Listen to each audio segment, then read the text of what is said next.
নমস্কাৰ বন্ধুসকল স্বাগতম জনাইছো অন্য এটা গুৰুত্বপূৰ্ণ ভিডিঅলৈ আজি আমি এটা মোস্ট ইম্পৰ্টেন্ট আৰু ইন্টাৰেষ্টিং টপিকৰ কথা আলোচনা কৰিম সেই টপিকটো হৈছে location and situation of Bhutan MA 4th সেমিষ্টাৰৰ সিলেবাসতো এই টপিকটো আছে অতিকৈ গুৰুত্বপূৰ্ণ টপিক এই টপিকটোত লোকেশন এণ্ড সিচুৱেশন অফ ভুটানৰ বিষয়ে অতি সহজতে তোমালোকক গোটেই কনসেপ্টটো ক্লিয়াৰ কৰিবলৈ চেষ্টা কৰিম যদি এতিয়ালৈ চেনেলটো সাবস্ক্ৰাইব কৰা নাই তেনেহলে চেনেলটো সাবস্ক্ৰাইব কৰি বেল আইকনটো প্ৰেছ কৰি অল কৰি লবা আমি আৰম্ভ কৰো First one, location and situation of Bhutan.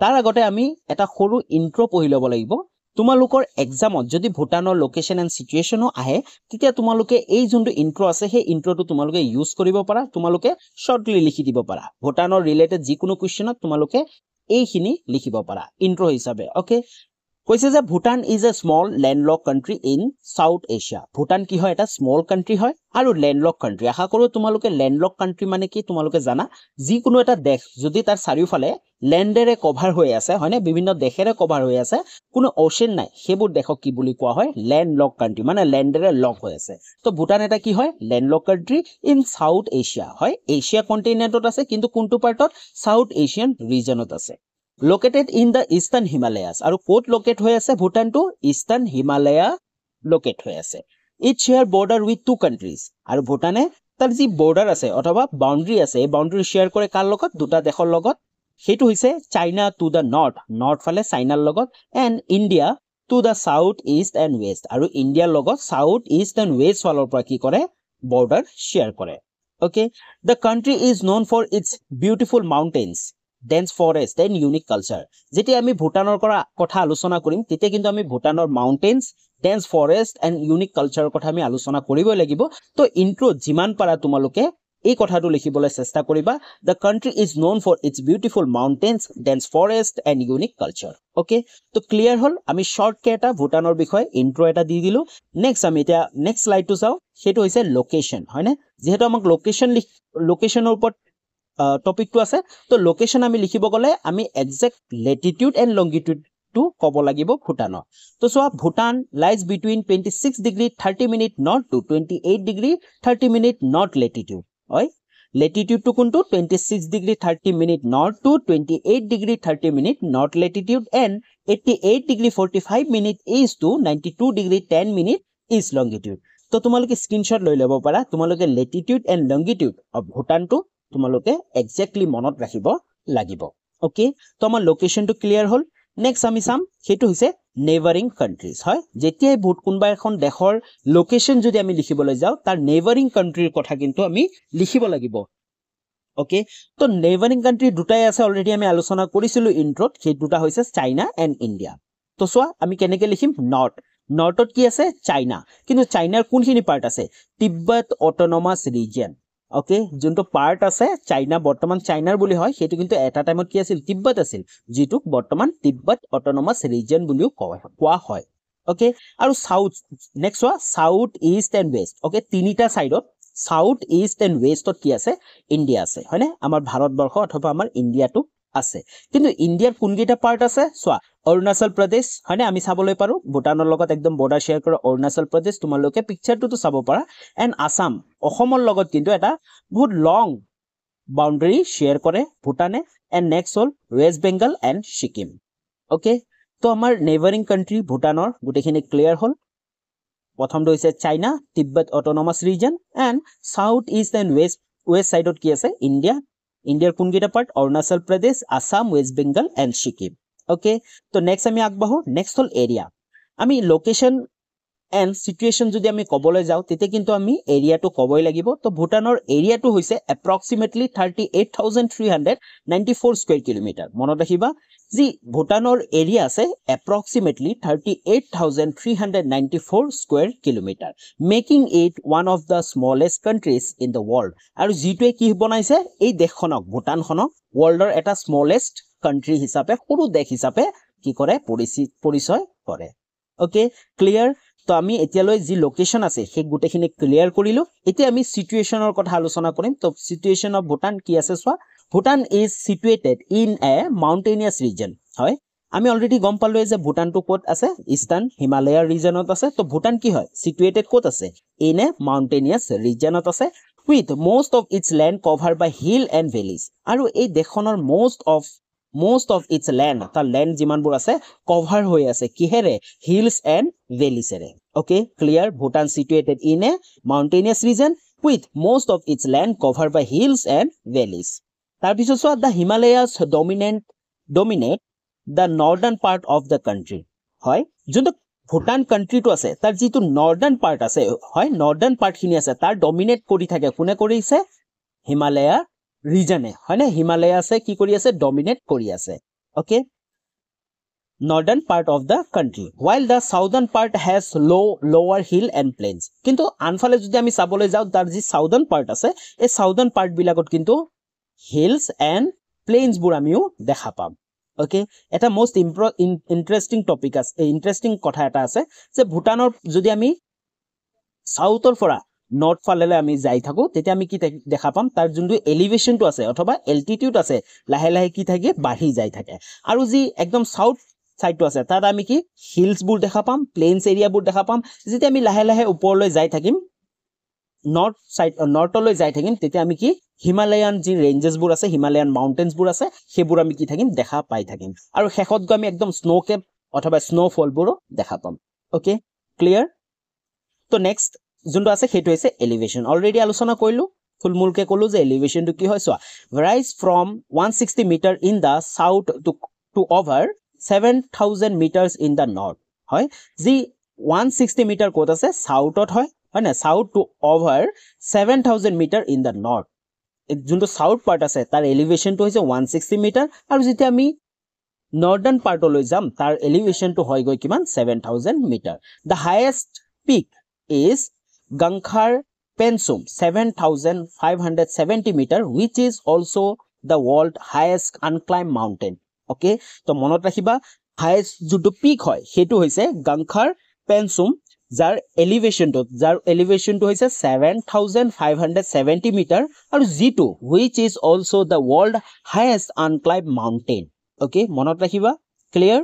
Next আমি আগবাঢ়ো ক্লাইমেট. তো ক্লাইমেট এটা ইম্পৰ্টেণ্ট হয় যেতিয়া আমি ভুটানৰ ক্লাইমেট পঢ়িবলৈ যাওঁ, কিন্তু তেতিয়া মনত ৰাখিবা যে ভুটানৰ ক্লাইমেটটো আছে সেই ক্লাইমেট কিন্তু ডাইভাৰ্ছ হয়. তো তাৰ কাৰণে কোৱা হৈছে যে Bhutan has a diverse climate due to its varying altitude. তাৰ যি এল্টিটিউডটো চেঞ্জেছ পাইছোঁ, হয় নে? এলিভেশ্যনটো আমি চেঞ্জেছ পাইছিলোঁ সাউথৰ পৰা নৰ্থলৈ, হয়নে? তো তাৰ কাৰণে কি হয়? তাৰ ক্লাইমেট যোনটো আছে ক্লাইমেটটো কিন্তু ডাইভাৰ্ছ হয়, বেলেগ বেলেগ হয়. তো এই ক্লাইমেটৰ হিচাপত আমি ভুটানটোক তিনিটা পাৰ্টত ভগাই ল'ব পাৰোঁ: northern Bhutan, central Bhutan and southern Bhutan. তো যিকেইটা তিনিটা ভাগ আছে এই তিনিটা ভাগৰ কিন্তু যি ক্লাইমেট আছে ক্লাইমেটটো সিহঁতৰ ভাগ হিচাপে কিন্তু চেঞ্জেছ. চোৱা, নৰ্দাৰ্ণ যোনটো পাৰ্ট আছে সেইটো হৈছে কোল্ড এণ্ড স্ন'ই. ওকে, পিকচাৰটো তোমালোকে চাব পাৰা, এইটো নৰ্দাৰ্ণ পাৰ্টৰ হয়. নৰ্দাৰ্ণ পাৰ্ট অফ ভুটানৰ যি ক্লাইমেটটো আছে সেইটো হৈছে কি? কোল্ড, অতিকৈ কোল্ড হয় আৰু স্ন'ই, হয় নে? স্ন'ফলো দেখা যায়. এণ্ড যোনটো চেণ্ট্ৰেল ভুটান আছে সেইটো কি হয়? মডাৰেট হয় with cold winter and warm summer. আৰু যোনটো চেণ্ট্ৰেল যোনটো ভুটান আছে সেইটো তোমালোকে চাব পাৰা, চেণ্ট্ৰেল ভুটান যোনটো আছে সেইটো কি হয়? মডাৰেট হয়, তাত ঠাণ্ডাও আছে, কোল্ডো আছে, কোল্ড উইণ্টাৰো আছে এণ্ড ৱাৰ্ম ছামাৰো আছে. Okay, clear? And last third number যোনটো আছে সাউদাৰ্ণ ভুটান. ওকে, সাউদাৰ্ণ ভুটানটো কি হয়? Hot and humid, similar to India's north eastern state. আৰু যোনটো সাউদাৰ্ণ পাৰ্ট আছে ভুটানৰ সেইটো হৈছে কি? হট এণ্ড হিউমিড হয়, similarly to India's north eastern state. ভাৰতৰ যি নৰ্থ ইষ্টাৰ্ণ ষ্টেটবোৰ আছে তাৰ নিচিনাই ৱেডাৰ চিষ্টেমটো অথবা ক্লাইমেটটো. Okay, clear? Climate of Bhutan clear হ'ল আমাৰ. নেক্সট আমি আগবাঢ়ো. নেক্সট হ'ল ৰিভাৰ্ছ. ওকে, তো ভুটানৰ ৰিভাৰ্ছৰ এটা ইম্পৰ্টেণ্ট হয়, যেতিয়া আমি ভুটানৰ কথা আলোচনা কৰিম তাৰ মোষ্ট ৰিভাৰবোৰ যোনকেইটা আছে, মোষ্ট ইম্পৰ্টেণ্ট ৰিভাৰ্ছবোৰ তাৰ কথা আমি আলোচনা কৰিব লাগিব. তো মেজৰ ৰিভাৰ্ছ ইনক্লুডছ আমুচু, ৱাংচু and Manas river which flow' into India. তিনিটা মোষ্ট ইম্পৰ্টেণ্ট ৰিভাৰ আছে, বহুতকেইটা আছে কিন্তু তিনিটা মেজৰ ৰিভাৰ আছে. সেই মেজৰ ৰিভাৰকেইটা হৈছে আমুচু, ৱাংচু and Manas river which flow' into India. আৰু যোনকেইটা ক'ত ফ্ল' হয়? ইণ্ডিয়ালৈ অথবা ভাৰতলৈ ফ্ল' হয়. ওকে, নেক্সট আমি আগবাঢ়ো. নেক্সট হ'ল strategic and geographical importance. Most important topic হয় এইটো. ভুটানৰ বিষয়ে যদি আলোচনা কৰোঁ আমি ষ্ট্ৰেটেজিক এণ্ড জিঅ'গ্ৰাফিকেল ইম্পৰ্টেঞ্চ আমি লিখিবই লাগিব. ইয়াৰ পিছত যোনটো ভিডিঅ' আহিব সেইটোত কিন্তু আমি locational significance of Bhutan in relation to Indiaৰ কথা আমি আলোচনা কৰিম কিন্তু এই ভিডিওটোত আমি থুলমূলকে অকমান ভুটানৰ strategic importance geographical importance অকমান আলোচনা কৰিম তো প্ৰথম যোনটো importance হৈছে হেতু হৈছে buffer state ওকে তোমালোকে বেছিভাগে জানা ভুটান এটা কি হয় buffer state হয় কিয় buffer state হয় সোৱা Bhutan lies between two powerful countries হয় না দুটা powerful দেশৰ মাজত আছে India and China okay making it strategically important আৰু যোনটোৱে কি বনাইছে এটা importance বনাইছে এই ভুটান দেশখন strategically importance হয় okay next India support Bhutan in defense and foreign policy matters আৰু আমাৰ ইন্ডিয়াই ভাৰতে বহু ক্ষেত্ৰত কিন্তু কি সাপোৰ্ট কৰা দেখা যায় ভুটানক ইন ডিফেন্সত সাপোৰ্ট কৰা দেখা যায় এন্ড ফৰেন পলিসি মেটাৰছটো হয়নে কি বেছি বহুত ক্ষেত্ৰত কোৱা হয় যে ভুটানৰ এটা ভায়েক আছে হেতু হৈছে ভাৰত অথবা ইন্ডিয়া ওকে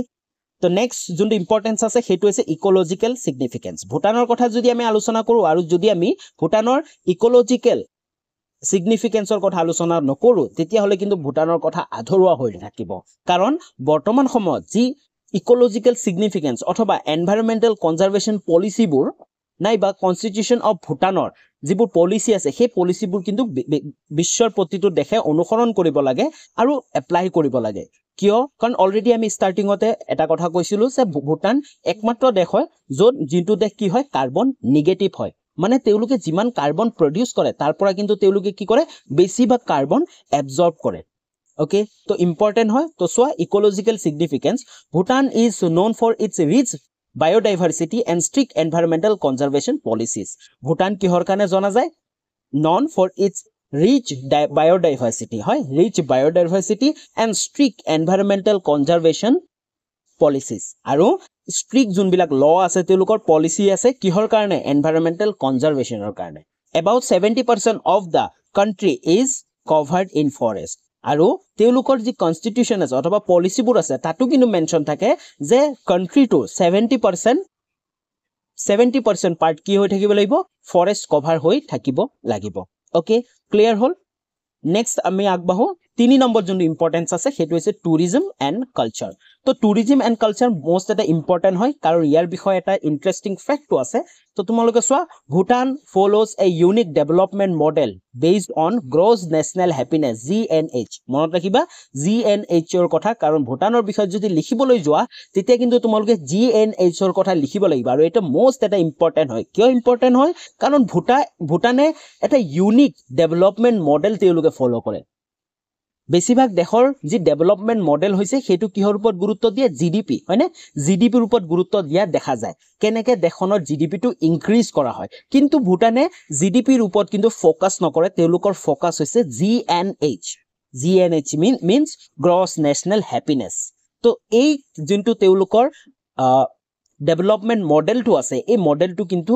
এই দেশখনক ভুটানখনক এটা ইউনিক কান্ট্ৰি হিচাপে পৰিচিত কৰিছে okay instead of GDP it's preserve its Buddhist culture and restricts mass tourism to protect its environment আৰু তেওঁলোকৰ যি বুদ্ধিষ্ট কালচাৰবোৰ আছে সেই কালচাৰবোৰ কি কৰি আছে প্ৰটেক্ট কৰি আছে আৰু তেওঁলোকে কি কৰি আছে এনভায়ৰনমেন্টাল প্ৰটেকচনটো কি কৰি আছে টুৰিজমটো বহুত ধৰণে ৰেষ্ট্ৰিক্ট কৰি আছে ক্লিয়াৰ আৰু এটা ইম্পৰ্টেন্ট যদি টুৰিজমৰ কথা কবলৈ যা ভুটানৰ টুৰিজমত যিমান তেওঁলোকৰ ৰেভিনিউ হয় যিমান তেওঁলোকৰ ইনকাম হয় তাৰ কিন্তু বহু শতাংশ বহু ভাগ তেওঁলোকে কি কৰে সেই কান্ট্ৰিটোৱে ভুটান এডুকেশ্যনত তেওঁলোকে ডোনেট কৰে ওকে যেটো এটা বহুত ইম্পৰ্টেন্ট পইণ্ট হয় ক্লিয়াৰ তোকে আমাৰ গুটেখিনি ক্লিয়াৰ হল লাষ্ট সামাৰি আৰু এই সামাৰিটো এটা ইম্পৰ্টেন্ট তোমালোকে স্ক্ৰিনশ্বট লৈ লব পাৰা তোমালোকে ভুটানৰ লোকেশনৰ কথা যদি এক্সামত আহে লিখাৰ পিছত তোমালোকে লাষ্ট একদম কনক্লুজন বা সামাৰি হিচাপে তোমালোকে এখিনি লিখি দিব পাৰা সো ভুটানস লোকেশন